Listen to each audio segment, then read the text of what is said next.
You know that feeling when you're looking at an ancient text and you just know you're missing something? That underneath these straightforward lists and stories, there's kind of this secret code just waiting to be cracked? Well, some of these texts are like intricate puzzle boxes, and today, we're going to open one up.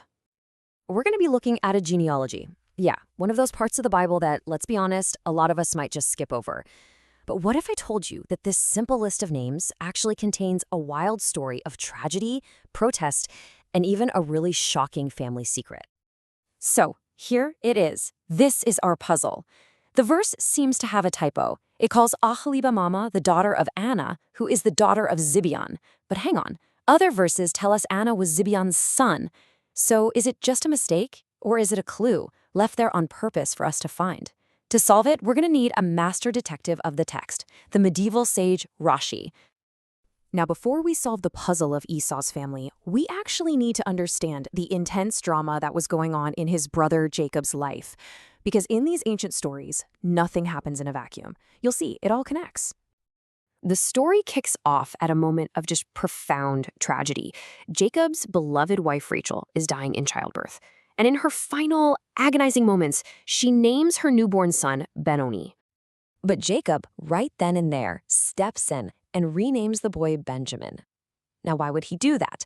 This isn't just a simple name change. It's a really powerful act of reframing a story, of choosing a totally different future for his son. And this is where the commentary from Rashi is so incredibly powerful. He explains that Benoni means son of my sorrow, a name forever tied to the tragedy of his birth. But Jacob changes it to Benjamin. Rashi translates this as son of the south, because he was the only one of Jacob's sons born in the land of Canaan, which was to the south of where they'd been traveling. Jacob takes a name born of grief and transforms it into a name of place, of promise, of home. The family drama, it does not stop there. The very next story is this shocking verse. Reuben, Jacob's firstborn son, sleeps with his father's concubine, Bilhah. I mean, it reads like an absolutely unforgivable act of betrayal. But again, Rashi tells us we need to look closer. Rashi completely reinterprets this verse. He explains that after Rachel died, Jacob moved his bed into the tent of Bilhah, who was Rachel's maidservant. Well, Reuben saw this as a profound insult to his own mother, Leah. So he didn't sleep with Bilhah. He went and moved his father's bed out of her tent. It wasn't an act of lust, but a defiant act of protest for his mother's honor. So how do we know Rashi is onto something? Well, the proof comes in the very next line. The text immediately stops the story to list all 12 of Jacob's sons. Rashi explains this is totally intentional.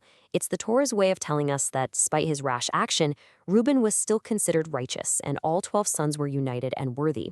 The family, though it was strained, was still whole. Okay, on to our next piece of the puzzle. We're shifting from all that family drama to what looks like a simple chronological problem. Because the order of events in the text, well, it doesn't quite add up if you look really closely. So the text lays out the story like this.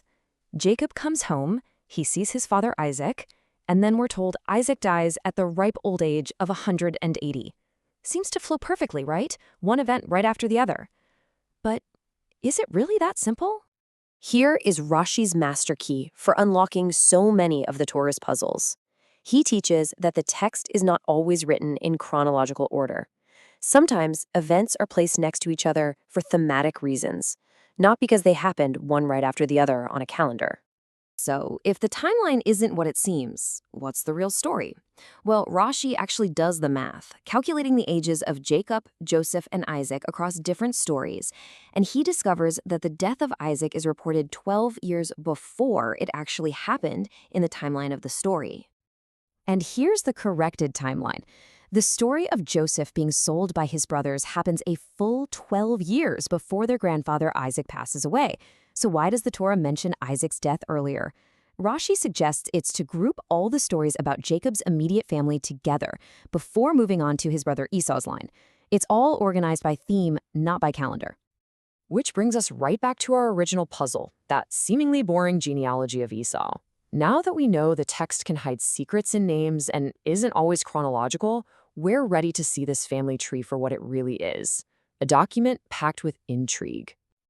Rashi reveals that the names of Esau's wives are just not what they seem. They're a whole web of aliases and hidden meanings. Ada was nicknamed Basemath because she offered incense, besamim in Hebrew, to idols. The name itself is a clue to her actions. Aholibama used the name Judith to trick her blind father-in-law Isaac into thinking she was a righteous woman. Even the name of his third wife Basemath is also called Mahalath, meaning pardon, hinting that Esau married her, hoping it would just absolve him of his sins. This is a family built on deception from the ground up.